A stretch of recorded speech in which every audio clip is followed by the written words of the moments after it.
안녕하세요. 저는 현재 딸아이와 함께 살고 있는 50대 후반 여자입니다. 최근 정말 기이한 일을 경험하게 되어 이렇게 글을 몇 자 쓰게 되었어요. 여러분들은 평소에 미신이나 사주 같은 것에 대해 어떻게 생각하시나요? 저는 매년 1월 1일이면 신년 운세를 보러 가는 게 필수인 만큼 사주에 맹신했었어요. 아마 지금 제 사연을 듣는 분들 중에서도 저처럼 매년 사주를 보러 다니는 사람들이 분명히 있을 거라고 생각해요. 어느 정도 맹신을 하냐에 따라 다르겠지만 저는 무당이 하는 말은 무조건 지키려고 해요. 물론 그런 저의 모습을 저희 딸은 이해를 해주지 않지만요. 엄마, 또 신년 운세 보러 가? 엄마도 대단하다. 어떻게 1월 1일만 되면 운세를 보러 가지? 한 해 정도는 빠질 법도 한데 말이야. 도대체 사주에 갖다 바치는 돈이 얼마야? 조용히 해, 이 기집애야. 너도 매사에 조심하라고. 내가 하지 말라는 건 하지 말고, 알았어? 오늘 또 무당한테 뭘 듣고 나한테 잔소리 하시려나? 아직 잔소리 듣지도 않았는데, 벌써 피곤해. 제발 좋은 말만 듣고 와. 안 좋은 말은 듣지 말고. 괜히 안 좋은 말 듣고 나한테 잔소리 하지 마. 안 좋은 일 있을 예정이면 미리 알아놔야 피할 거 아니야. 좋은 말만 들을 거면 거길 왜 가니? 너는 잔말 말고 엄마 갔다 올 테니까 집 청소나 하고 있어. 제가 처음부터 이렇게 사주에 맹신한 건 아니었어요. 저도 한땐 저희 딸처럼 사주 같은 걸 왜 믿냐고 생각했던 적이 정말 많았어요. 하지만 제가 이렇게 맹신할 정도로 사주를 믿게 된 데에는 다 그럴 만한 이유가 있었어요. 제가 태어나서 처음으로 사주를 본 건 저희 딸을 임신한 지 얼마 안 됐을 때였어요. 당시 제 친구 중에 지금의 저처럼 사주에 맹신하던 애가 한 명 있었거든요. 그 친구가 한날은 저더러 사주 보는데 같이 따라가 달라고 부탁을 하는 거예요. 정이야, 나 신년맞이 사주 보러 가는데 한 번만 같이 가주면 안 돼? 무당한테 사주 보러 가는 건 처음이라 무섭단 말이야. 무슨 소리를 들을지도 모르고. 싫어. 나도 무당 무서워. 그거 잘못 보면 귀신 붙어서 나온다던데. 그리고 나 지금 임신한 몸이잖아. 좋은 것만 봐도 모자랄 판에 나더러 그런 곳에 같이 가달라고? 그럼 너는 사주 안 보고 옆에만 있어주면 되잖아. 제발. 내가 부탁할 사람이 너밖에 없어서 그래. 그 사람 용하다고 해서 꼭 가보고 싶단 말이야. 내가 끝나면 밥 살게, 응? 저는 사주를 볼 생각이 전혀 없었는데 친구가 하도 조르는 통에 어쩔 수 없이 같이 가줬었어요. 가보신 분들은 아시겠지만 무당집은 앉아있는 무당도 무섭지만 들어가면 분위기부터가 되게 무섭잖아요. 길거리에서 흔히 볼 수 있는 사주 보는 집이나 타로 보는 집과는 완전히 다른 분위기였어요. 분위기부터 압도되어 제가 사주를 보러 온 것도 아닌데 괜히 긴장이 되더라고요. 가만히 친구 옆에서 무당이 친구에게 하는 얘기를 들으며 마른 침만 삼키고 있었어요. 그런데 무당이 친구에게 계속 안 좋을 말만 하더니 갑자기 저를 쳐다보는 거예요. 저는 침 넘기는 소리가 너무 크게 난 건가 싶어서 숨까지 참고 있었어요. 무당은 그런 저를 보고 콧방귀를 뀌더니 제게 시선을 거두며 말을 하더라고요. 애기가 복덩이네. 전생에 덕을 많이 쌓은 애야. 근데 고집이 좀 있겠어. 크면서 엄마 말 더럽게 안 듣겠다. 딸 똥꼬지 때문에 고생 좀 하겠어? 네? 제가 임신한 건 어떻게 하셨어요? 저 임신했다고 말 안 한 것 같은데. 그쪽 어깨에 애기신 붙어 있어. 애기 태어나면 애기신이 그애 보살펴 줄 거야. 전생에 덕을 많이 쌓았거든. 근데 신도 못 꺾는 똥꼬집이 그 애한테 있어. 신도 피곤해야겠네. 갑자기 무당은 제가 임신했다고 말한 적도 없던 제 아이에 대해서 읊기 시작했어요. 저는 임신 초기여서 제가 먼저 말하지 않으면 임신한지 아무도 모르거든요. 그런데 그날 처음 본 무당이 제가 임신한 걸 한 번에 알아차리고 아이에 대해 말하는 게 너무 놀랐어요. 저는 놀라서 아무 말도 하지 못한 채 무당만 쳐다보면서 무당이 하는 말만 듣고 있었어요. 애가 복덩이야. 이렇게 보니 애가 전생에 덕을 많이 쌓은 게 아니라 그쪽이 덕을 많이 쌓았나 보네. 그러니까 이런 복덩이가 그쪽한테 굴러들어왔지. 애기 태어나면 팔자가 피겠어. 9개월만 더 고생해. 애기가 태어나면 팔자가 핀다고요? 저희 가정 형편이 어떤지도 다 보이나요? 당신 꼴을 봐. 잘 사는 사람으로 보이진 않잖아. 애기 태어나면 돈이 차고 넘칠 만큼 생길 거야. 그러니까 조금만 더 견뎌봐. 9개월 뒤엔 떵떵거리면서 살 수 있겠어. 대신 남편 명줄이 좀 짧다? 남편 명줄이 짧다고요? 아닌데. 남편 말론 예전에 무당한테 전문 적이 있었는데 자기 명줄 길다고 벽에 똥칠할 때까지 살겠다고 했댔어요. 누가 그러디? 그 말 한 사람한테 가서 복채받은 거 도로 토해내라고 해. 2배로 토해내라고 해. 하나를 얻으면 하나를 잃는다는 말 알지? 그쪽은 아이를 얻는 대신 남편을 잃을 운명이야. 그럼 제가 이 아이를 낳으면 평생 과부로 산다는 얘기인가요? 그렇지. 근데 그게 애 탓은 아니니까 괜히 애 잘못이라고 생각해서 이상한 생각하지 말고. 그 애 놓치면 그쪽이 손해다? 그냥 원래 남편 명줄이 짧게 태어난 거야. 그러니 애 탓은 하지 마. 저는 당시엔 그 무당이 순 엉터리라고 생각했었어요. 매년 건강검진을 해도 깨끗하게 아무 이상이 없던 남편이었는데 명줄이 짧다니요. 당신은 사고사가 생길 수도 있다는 생각을 하지 않았고 건강하면 다 오래 살 줄 알았어요. 그래서 무당의 말을 믿고 싶지 않았고 믿을 가치도 없다고 생각했어요. 저는 자기 인생은 자기가 개척해 나가는 거라고 저 나름대로의 철학이 있었거든요. 그런데 남편의 명줄이 짧다는 말에 너무 기분이 나빠서 여기 순 엉터리라면서 친구한테 가자고 팔을 잡아 당기면서 나왔어요. 그 무당이 제가 임신한 것도 맞추고 가정 형편이 어렵다는 것도 맞춘 게 더 기분이 나빴어요. 혹여나 저희 남편의 명줄이 짧다는 말도 사실일까 봐요. 그때 저희가 결혼식도 못했을 정도로 가정 형편이 어려웠었는데요. 형편이 나아지면 결혼식을 올리려고 혼인신고만 하고 살았었어요.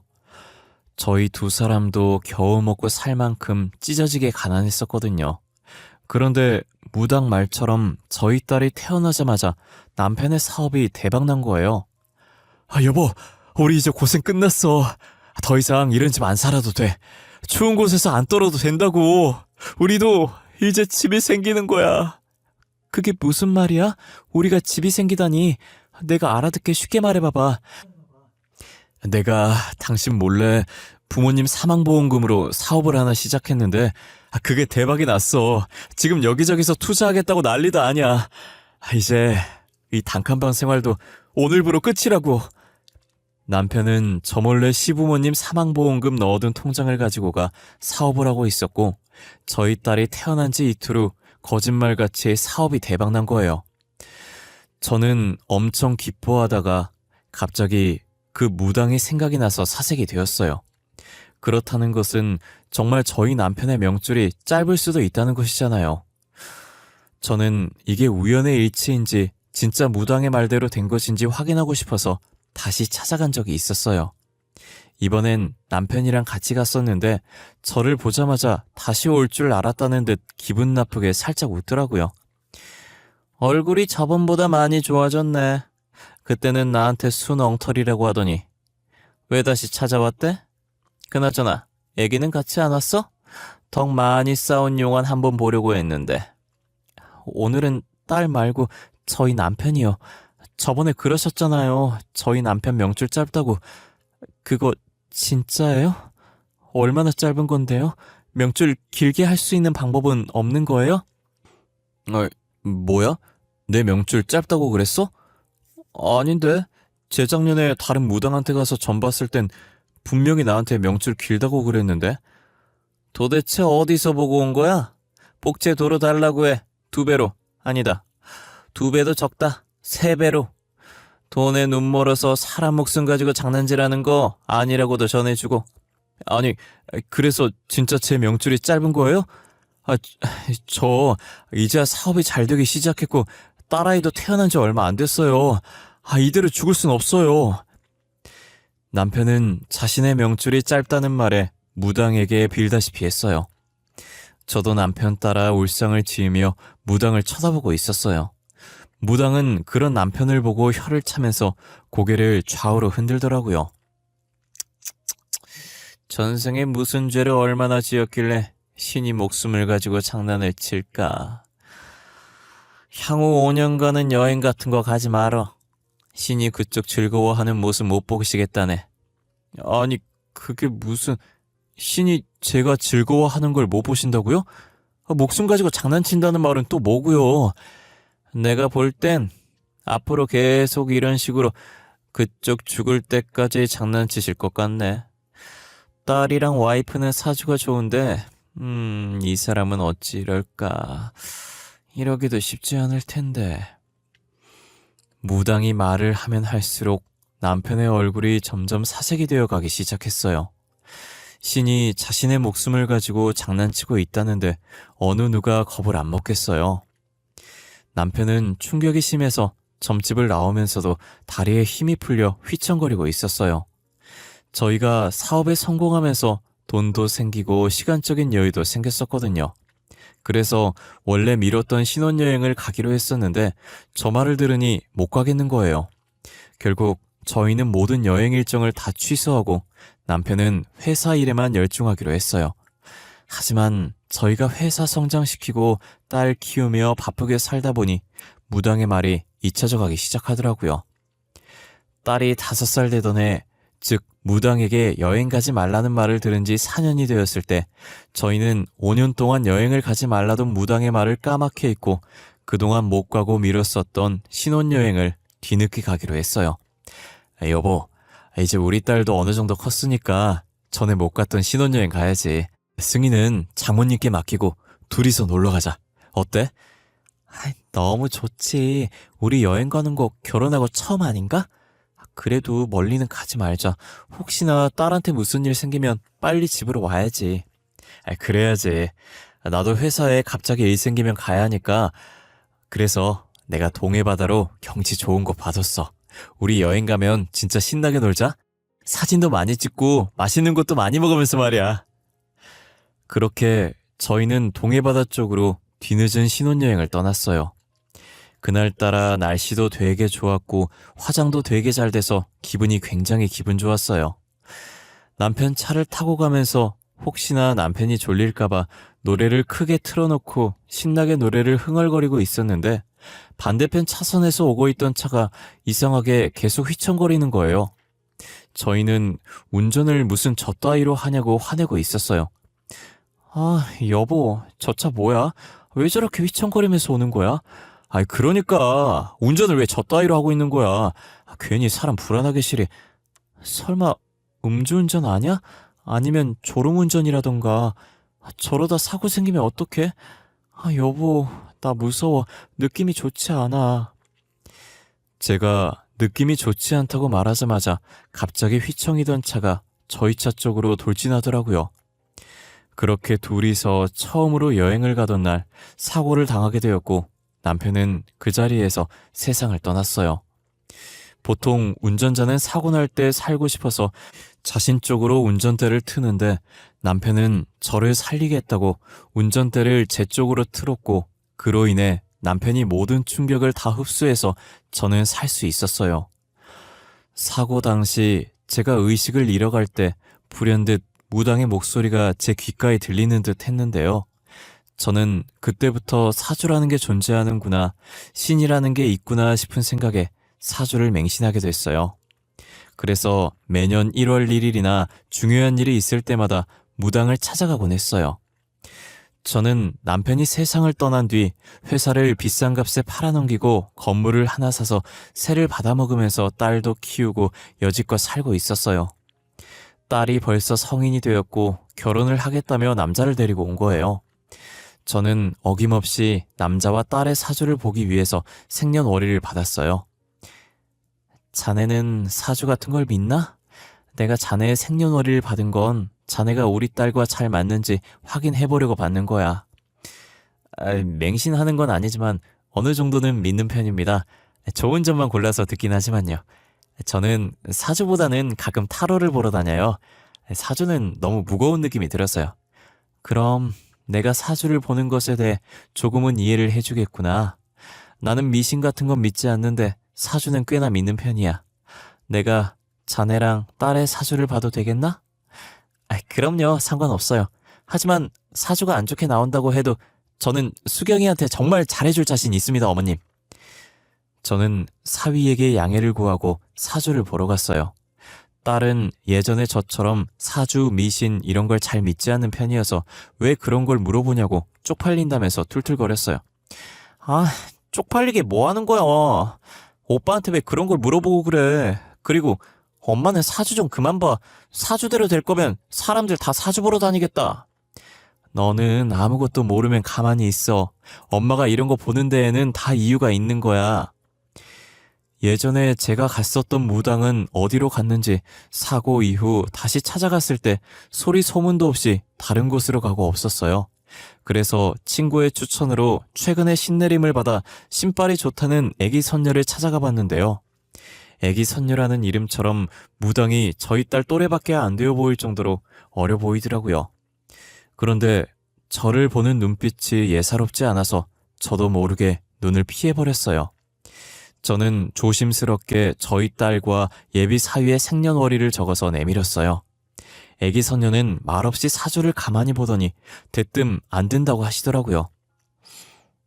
딸은 전생에 쌓은 덕이 많아 신이 딸을 지키고 서 있어. 이번 생에 웬만하면 딸한테 큰 사건 사고는 없을 거야. 대신 딸이 똥꼬집이 있어. 이건 신도 못 막아. 진짜 신이라는 게 존재하는 거예요? 저번에도 저희 딸한테 전생에 쌓은 덕이 많다고 애기 신이 저희 딸 지키고 있다고 하셨었거든요. 똥꼬집 있다는 말도 그대로 하셨고요. 신이 있다고 믿지도 않으면서 여긴 왜 왔대? 사주라는 것도 다 신이 점지해주는 것인데. 딸은 큰일이 닥쳐도 이 애기 신이 어떻게 해서든 막아줄 거야. 그런데 이 남자는... 저희 딸이 이번에 결혼할 남자라고 데리고 왔거든요. 둘의 궁합이 어떻게 되나 궁금해서요. 기왕 결혼하는 거 잘 살면 좋잖아요. 안 돼. 이 둘은 안 돼. 둘이 꼭 결혼시켜야겠어? 그쪽 딸이 위험해지는데도? 절대 이 남자를 사위로 들이지 마. 딸 죽는 꼴 보고 싶으면 결혼시키고. 애기 선녀는 애비 사위의 사주를 보자마자 단호하게 사위로 들이지 말라고 경고했어요.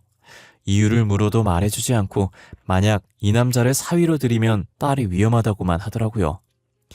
되게 무서운 표정으로 말하길래 더 이상 묻지도 못하고 점집을 나왔어요. 괜히 그런 소리 듣고 나니까 찝찝한 기분이 들더라고요.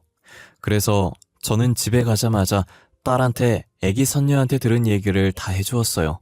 하지만 딸은 제 말을 귓등으로도 듣질 않는 거예요. 수경아, 내가 방금 너네 궁합을 보고 왔거든? 아니, 무당이 하는 말이 글쎄 너네 결혼하면 너가 위험해진대. 네 남자친구 사주가 안 좋다고 하더라고. 엄마, 제발 그런 것 좀 그만 봐. 진짜 사주라는 게 있으면 사람들이 이렇게 살려고 아등바등 거리겠어? 다들 사주나 보면서 내 팔자가 이렇군 하면서 아무 노력도 안 하고 성공하기만 바라겠다. 내 말 좀 들어. 예전에 너 사주 받은 무당이랑 똑같은 말 하더라니까. 몰라. 나 엄마가 허락 안 해줘도 결혼할 거야. 그렇게 알고 있어. 서로 좋으면 결혼하는 거지. 사주가 뭐 저렇게 중요하다고. 딸은 제 말을 들을 생각도 안 하고 짜증난다는 듯이 대답을 하고 방으로 들어가더라고요. 몇 날 며칠을 딸 붙잡고 이야기를 해보았지만 같은 반응을 보였고 결국 자식 이기는 부모 없다고 저는 딸에게 두 손 두 발 다 들고 결혼을 허락했어요. 저는 혹시 몰라서 딸이 결혼한 후 애기 선녀를 찾아가 딸의 결혼 소식을 전했어요. 애기 선녀는 제 말에 저를 한번 쳐다보더니 그럴 줄 알았다는 듯 고개를 좌우로 흔들더라고요. 내가 그렇게 결혼시키지 말라고 일렀는데 결국 딸을 못 이겼구만. 하긴 신도 못 막는 똥꼬집은 누가 막을 수 있겠어? 도대체 무슨 이유 때문에 결혼시키지 말라고 하셨는지 물어봐도 될까요? 이건 내 영역이 아니라서 내가 말하기도 좀 그렇고 나중에 경찰 통해서 알게 될 거야. 아휴, 일어나. 내가 직접 가봐야겠어. 딸 신혼집 어딘지 알지? 저는 예비 사위와 딸이 출근하고 없을 때 몰래 애기 선녀를 신혼집에 들였어요. 제가 반찬을 가져다 준다고 비밀번호를 물어본 적이 있어서 손쉽게 집에 들어올 수 있었어요. 애기 선녀는 현관문에 발을 들이자마자 인상을 찡그리더라고요. 이 집 터는 좋은데 기운이 좋지 않아. 아주 고약한 악취가 풍기는 게. 냄새요? 저는 아무 냄새 안 나는데. 그렇게 독해요? 창문 좀 열까요? 그런 악취가 아니야. 아마 그쪽한테는 냄새 안 날 거야. 일단 집에 있는 물건들 좀 전부 꺼내봐. 내가 확인할 게 있으니까. 저는 애기 선녀가 시키는 대로 집안의 물건을 하나둘씩 꺼내기 시작했어요. 제가 물건 꺼내는 걸 가만히 있어서 쳐다보더라고요. 그런데 자신이 찾는 물건이 없는지 집안을 대충 눈으로 훑어보다가 갑자기 안방으로 들어가는 거예요. 순식간에 안방으로 들어가 버려서 저도 물건 꺼내는 걸 멈추고 뒤따라 안방으로 들어갔어요. 그러더니 안방에 딸린 옷방에 들어가서는 걸려있던 옷들을 막 뒤지기 시작하더라고요. 그리고는 딸의 보석함을 손가락으로 가리키면서 저한테 열어보라고 했어요. 저기 저 옷 사이에 있는 보석함 보이지? 저것 좀 열어봐. 남의 물건인데 내가 막 만질 순 없으니까 그쪽이 열어봐. 이거 딸이 사위한테 결혼 반지로 받은 반지인데 무슨 문제 있어요? 그 반지 갖다 버려. 안 그러면 그쪽 딸 진짜 위험해지니까. 어디서 이런 물건을 주워와서 결혼 반지라고 바친 거야? 애기 선녀는 딸의 결혼 반지를 보자마자 단칼에 버리라고 했고 저는 알겠다고 하고 반지를 애기 선녀에게 맡겼어요. 애기 선녀는 제가 건넨 결혼 반지를 보더니 혀를 차면서 신혼집을 나갔어요. 저는 혹시나 딸이 결혼 반지를 찾을까봐 미리 알려줬어요. 수경아, 바쁘니? 일하는데 전화해서 미안한데 네 결혼 반지 말이야. 무당에 안 좋은 기운 느껴진다고 해서 버렸거든? 혹시나 찾을까봐 미리 말해주려고. 아, 엄마! 결혼 반지를 왜 버려? 다른 반지도 아니고 결혼 반지를... 당장 다시 찾아와. 그놈의 무당인지 뭔지도 그만 찾아가고 반지 찾을 때까지 내 얼굴 볼 생각 하지 마. 저희는 결혼 반지 때문에 대판 싸우고 사이가 서먹서먹해졌어요. 하루에 한 번씩 전화해서 안부 인사는 했었는데 서로 전화도 안 할 정도로 사이가 멀어졌어요. 그러다 며칠 뒤 오랜만에 딸한테 연락이 온 거예요. 엄마, 어떡해? 우리 신랑 방금 경찰한테 잡혀갔어. 상습범이라고 하면서 데리고 갔는데 지금 이게 뭐가 뭔지 잘 모르겠어. 엄마, 경찰서로 올 수 있어? 엄마가 바로 갈게. 먼저 경찰서 가 있어. 금방 갈 테니까. 저는 딸의 말에 너무 놀라서 옷도 제대로 입지도 않고 신발도 대충 슬리퍼를 신고 경찰서로 향했어요. 딸은 무서운지 들어가지도 못하고 경찰서 앞에서 발을 동동 굴리며 저를 기다리고 있더라고요. 떨고 있는 딸의 손을 잡고 심호흡을 한 번 한 뒤에 경찰서 안으로 발을 들였어요. 사위는 경찰 앞에 앉아서 진술을 하고 있었고 피해자로 보이는 사람들이 사위 옆에 서서 삿대질을 하며 소리를 지르고 있었어요. 지나가던 경찰을 붙잡고 물으니 사위가 절도범이라는 거예요. 저기 형사님, 저기 있는 사람이 저희 사위인데 저희 사위가 왜 여기에 잡혀온 건가요? 아, 저 녀석이요? 저희가 몇 달이나 쫓고 있던 상습 절도범이에요. 저희가 저 녀석 잡는다고 얼마나 골머리 썩었는지. 알고 보니 사위는 시골에서 빈 전원주택 위주로 절도를 하고 다니는 상습 절도범이었고 딸에게 결혼 반지로 줬던 그 반지도 다른 집 거 훔쳐다가 준 것이었어요. 저는 애기 선녀가 분명 딸과 사위를 결혼시키지 말라고 신신당부했었는데 제가 더 강하게 뜯어말리지 못한 게 너무 후회가 됐어요. 저는 애기 선녀를 다시 찾아갔고 애기 선녀는 저를 힐끔 보더니 앉으라고 하더라고요. 마치 다 알고 있다는 듯이 일이 터졌냐고 물어보는 거예요. 얼굴 보니 일이 터졌구만. 그래, 그쪽 사위가 어떤 사람이던. 상습 절도범이더라고요. 그때 선녀님께서 가져가신 반지도 다른 집에서 훔친 반지였어요. 아니, 어떻게 훔친 반지를 결혼 반지라고 줄 수 있는 거죠? 그 반지 그쪽 딸이 들고 있었으면 딸도 같이 피해봤을 수도 있었어. 내가 반지 가지고 간 덕분에 딸한테까지는 큰 피해가 가지 않았던 거지. 도대체 그 반지가 뭐예요? 누구 반지길래 그러신 거예요? 반지 원래 주인이 죽었어. 그 반지가 있던 집이 사고사로 가족 전원이 죽었거든. 아주 원한이 많이 깃들린 반지인 거지. 그쪽 사위가 그 반지를 훔쳐와서 딸한테 준 거야. 선녀님은 어떻게 하셨어요? 그런 것도 신이 다 말해주는 거예요? 아닌데? 그건 귀신이 말해줬는데? 내가 그날 집에서 고약한 악취가 난다고 하지 않았나? 그게 귀신 냄새야. 그래서 그쪽은 못 맞는 냄새라고 했던 거고, 귀신은 내가 원한 풀어주고 위로 잘 보내줬어. 그냥 그쪽이 걱정할까봐. 감사해요, 선녀님. 그래도 선녀님 덕분에 저희 딸이 무사할 수 있었어요. 원래 내가 하는 일이 이런 건데 고마워할 것까지야. 딸한테 고집 좀 그만 부리라고 해. 나중에 신도 피곤해서 도망갈라. 딸 걱정은 하지 마. 나중에 재혼은 잘할 거야. 제가 울상으로 있자 애기 선녀는 딸 걱정하지 말라면서 저를 위로했어요. 다행히 딸은 자식이 생기면 혼인신고할 생각에 결혼 후 혼인신고를 하지 않았고, 덕분에 복잡한 절차 없이 징역 중인 사위를 버리고 신혼집도 팔고 지금은 저와 함께 살고 있어요. 딸은 부모 말 들어서 안 좋을 거 없다며 제가 하지 말라는 건 최대한 안 하려고 노력하고 있어요. 옛말에 부모님 말 들으면 자다가도 떡 하나가 더 생긴다고. 이젠 엄마가 하지 말라는 건 절대 안 할 거야. 그렇다고 사주를 믿는 건 아니지만 엄마 말 들어서 안 좋을 건 없으니까. 아휴, 그래 이 녀석아. 내가 괜히 딸 잘못되게 하려고 그랬겠어? 다 너 잘 되라고, 우리 딸 잘 되라는 마음에서 하지 말라고 하는 거지. 제발 이제 내가 하지 말라는 건 하지 마. 알겠어. 또 잔소리 나왔다. 이젠 엄마가 하지 말라는 건 안 할게. 됐지?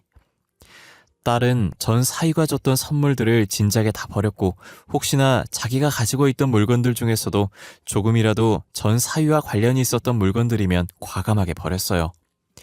저는 혹시나 전 사위 때문에 상처를 받고 다시는 결혼을 안 한다고 하면 어떡하나 걱정했는데, 다행히 딸이 전 사위의 흔적을 말끔히 없앤 후에 새 출발을 했어요. 딸은 자신이 이혼했다는 사실을 말했음에도 사랑해준 남자라며 제게 소개해줬고, 저는 보자마자 이 남자다라는 느낌이 들었어요. 어김없이 남자의 생년월일을 받아줬고 애기 선녀를 다시 한번 찾아갔어요. 이번에 저희 딸이 재혼을 하게 돼서 두 사람 궁합 좀 보려고 왔어요. 자기도 궁합 좋은 걸 알고 있는 것 같구만. 굳이 왜 나를 찾아왔어? 어떻게 알았어요? 느낌이 좋긴 했는데 그래도 확인받고 싶어서 왔죠. 두 사람 궁합이 그렇게 좋은가요? 뭐 조심해야 할 건 따로 없고요. 굳이 자세히 안 봐도 천생연분이네. 신이 붉은 실로 이어준 짝이야. 딸이 처음엔 실패했어도 두 번째는 남자 제대로 잘 데리고 왔네. 천생연분이라는 애기 선녀의 말에 저는 신이 나서 애기 선녀의 손을 잡고 진짜냐며 소리를 질렀어요. 애기 선녀는 제 반응을 보고 그렇게 좋냐면서 혀를 차더라고요. 저는 이제 죽어도 여한이 없다고 진짜 감사하다면서 점집을 나왔어요. 딸은 또 점집 갔다 왔다고 툴툴거렸지만 천생연분이라는 말에 내심 좋았는지 한동안 올라간 입꼬리를 내리질 못하더라고요. 그렇게 무당 말을 믿고 저희는 상견례를 했고 현재는 딸의 결혼식 날만 기다리고 있어요. 다행히 딸의 시부모 될 분들도 다 좋은 분이라 철부지 저희 딸을 믿고 맡길 수 있겠더라고요. 그리고 딸한테 저보다 더 잘해주면 잘해줬지 못해주지 않을 분들 같았어요. 제가 보이지 않을 때도 딸이 충분히 사랑받는 것 같아 보였거든요. 딸은 집에 오면 예비 시부모님이랑 남자친구 얘기밖에 하지 않아요. 특히 시어머니 될 사람이 딸을 굉장히 이뻐하는 것 같더라고요. 홀어머니 밑에서 이렇게 훌륭하게 커져서 고맙다고, 저한테도 그동안 혼자서 키우느라 수고 많으셨다고 전해달라고 했다더라고요. 상견례 때도 느꼈었지만 예비사위 집안은 사람 됨됨이가 된 집안 같았어요. 부모를 보면 아들이 어떤지 알 수 있다고 저는 더 이상 딸의 걱정을 하지 않으려고 해요. 지금까지 제 이야기 들어주셔서 감사합니다.